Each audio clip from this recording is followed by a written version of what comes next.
Welcome to south Indian cooking. இன்றைக்கி நம்ம பார்க்க போகிறது ஒரு சிம்பிளான ஸ்வீட் ரெசிபி தான் பார்க்க போகிறோம். அரிசி மாவு இருந்தால் போதும், டக்குன்னு இந்த ரெசிபியை செஞ்சிடலாங்க. வீட்டில் இருக்கிற பொருள் வச்சு தான் செய்ய போகிறோம். வெறும் 3 பொருள் மட்டுமே சேர்த்து இந்த ஸ்வீட் ரெசிபியை செய்ய போகிறோம். ரொம்ப டேஸ்ட்டாக இருக்கும் இது. இதை செய்யறதுக்கு ஃபஸ்ட்டு ஒரு மீடியம் சைஸில் ஒரு தேங்காய் எடுத்து நல்லா இந்த மாதிரி கட் பண்ணி எடுத்து வச்சுருக்கேன். இப்போ இதை அப்படியே ஒரு மிக்ஸி ஜாரில் சேர்த்துடலாம்.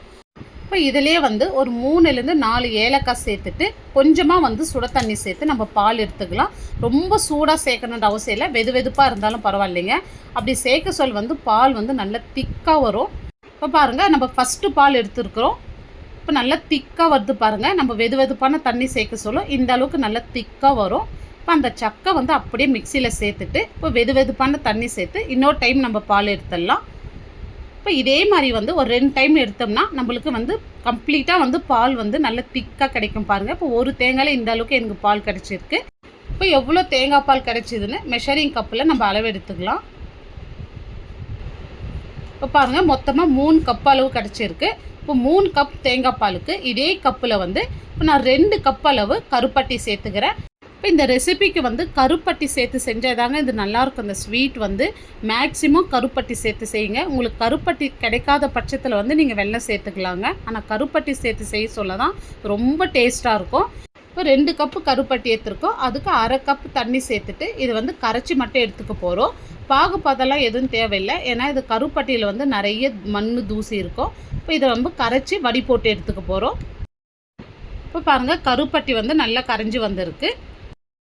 ஸ்டவ் ஆஃப் பண்ணிவிட்டு ஒரு சைடு இருக்கட்டும். இப்போ நம்ம எந்த பாத்திரத்தில் ஸ்வீட் செய்ய போகிறோமோ அந்த பாத்திரம் எடுத்துங்க. இப்போ நான் நான்ஸ்டிக் பேன் எடுத்துருக்கேன். இப்போ இதில் நம்ம எடுத்த தேங்காய் பால் அப்படியே சேர்த்துடலாம்.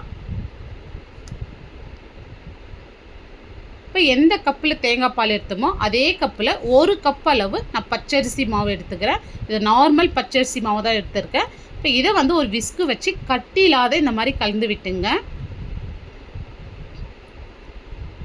பாருங்கள், கட்டி இல்லாத இந்த மாதிரி கலந்து விட்ட பிறகு இப்போ நம்ம கரைச்ச கருப்பட்டி அப்படியே ஃபில்டர் பண்ணிடலாம். அதில் இப்போ இது வடி போட்டு எடுத்துட்டு இது நல்லா மிக்ஸ் பண்ணி விட்டுங்க. தேங்காய் பால், அரிசி மாவு, கருப்பட்டி இது 3மே சேர்ந்து நல்லா இந்த மாதிரி மிக்ஸ் பண்ணி விட்டுங்க. இப்போ ஸ்வீட் என்ஹான்ஸ் பண்ணுறதுக்கு ஒரு பிஞ்சு நம்ம சால்ட்டு சேர்த்துடலாம். இந்த சால்ட்டு சேர்க்க சொல்ல நம்மளுக்கு ஸ்வீட் பேலன்ஸ் பண்ணுங்க. இப்போ இந்த மாதிரி எல்லாமே மிக்ஸ் பண்ணிவிட்டு தான் இப்போ தாங்க நம்ம ஸ்டவ் ஆன் பண்ணணும். இப்போ கைவிடாத நல்லா மிக்ஸ் பண்ணி விடுங்க. பாருங்கள், இந்த அளவுக்கு வர வரைக்கும் கொஞ்சம் கைவிடாத மிக்ஸ் பண்ணுங்கள். இப்போ மீடியம் ஃப்ளேம் வச்சுட்டு மிக்ஸ் பண்ணி விடுங்க. பாருங்கள், இதில் ஒரு சொட்டு நெய், எண்ணெய் எதுவுமே சேர்க்க தேவையில்லை. நம்மளுக்கு தேங்காய் பால்லேருந்து எண்ணெய் நல்லா பிரிஞ்சு வரும். இப்போ பாருங்கள், இந்த அளவுக்கு நல்லா சுருண்டு வந்திருக்கு பாருங்கள். தேங்காய் பால்லேருந்து எண்ணெய் நல்லா பிரிஞ்சு வருது பாருங்கள். இப்போ இதில் நம்மளுக்கு தேவையான அளவு நட்ஸு சேர்த்துடலாம். இப்போ உங்களுக்கு விருப்பமான நட்ஸ் நீங்கள் சேர்த்துக்கலாம். நான் முந்திரி பருப்பு நல்லா பொடியாக கட் பண்ணிவிட்டு சேர்த்துக்கிறேன். இப்போ இதை சேர்த்துட்டு நல்லா கலந்து விடுங்க. இப்போ பாருங்கள், இன்னும் நல்லா சுருண்டு இன்னும் நல்லா ட்ரை ஆகி வரணும். இப்போ இந்த அளவுக்கு வந்திருக்கு பாருங்கள். இப்படி கட் பண்ணால் இந்த மாதிரி கட் ஆகணுங்க. இப்போ பாருங்கள், இது இன்னும் கொஞ்சம் கூட நல்லா சுருண்டு வரணும். இப்போ இது எந்த அளவுக்கு நல்லா சுருண்டு வருதோ அந்த அளவுக்கு டேஸ்ட்டு ரொம்ப சூப்பராக இருக்குங்க இது. இப்போ பாருங்கள், பேனில் ஒட்டாத நல்லா சுருண்டு வந்திருக்கு பாருங்கள். இப்போ பதம் கரெக்டாக இருக்குது. அப்படியே சூடோடு நான் கேக் ட்ரேயில் மாற்றிடுறேன். நீங்கள் இதுக்கு பதில் ஒரு அகலமான பாத்திரத்தில் கூட மாற்றிடலாம். இப்போ இந்த சூட்லேயே இந்த மாதிரி லெவல் பண்ணி விடுங்க. அப்போ தான் நல்ல ஒரு ஷேப் கிடைக்கும். பாருங்கள், இந்த மாதிரி கரெக்டாக லெவல் பண்ணி விட்டுங்க. இப்போ இதில் ஒரு சொட்டு நெய்யோ எண்ணெயோ நம்ம எதுவுமே சேர்க்கலை. இப்போ இதுக்கு மேலே நான் பட்டர் ஷீட் சேர்த்துக்கிறேன். இப்போ நான் பட்டர் ஷீட் சேர்த்துருக்கேன். இதுக்கு பதில் நீங்கள் வாழை இலை கூட சேர்த்துங்க. இப்போ இது ஓவர் நைட் நான் அப்படியே விடுறேன். நீங்கள் ஒரு 6 மணி நேரம் அப்படியே விட்டுட்டு இதை நீங்கள் கட் பண்ணிக்கலாம். இப்போ நான் நைட்டு ஃபுல்லாக அப்படியே விட்டுட்டேன். இப்போ பாருங்கள், நல்லா செட் ஆகிருக்கு பாருங்கள். இப்போ நான் எடுத்துகிட்டு காமிக்கிறேன் பாருங்கள். இப்போ ரொம்ப கம்மியான பொருள் சேர்த்து ரொம்ப டேஸ்ட்டான ஸ்வீட் பண்ணியிருக்கோம். நான் கட் பண்ணி காமிக்கிறேன் பாருங்கள்.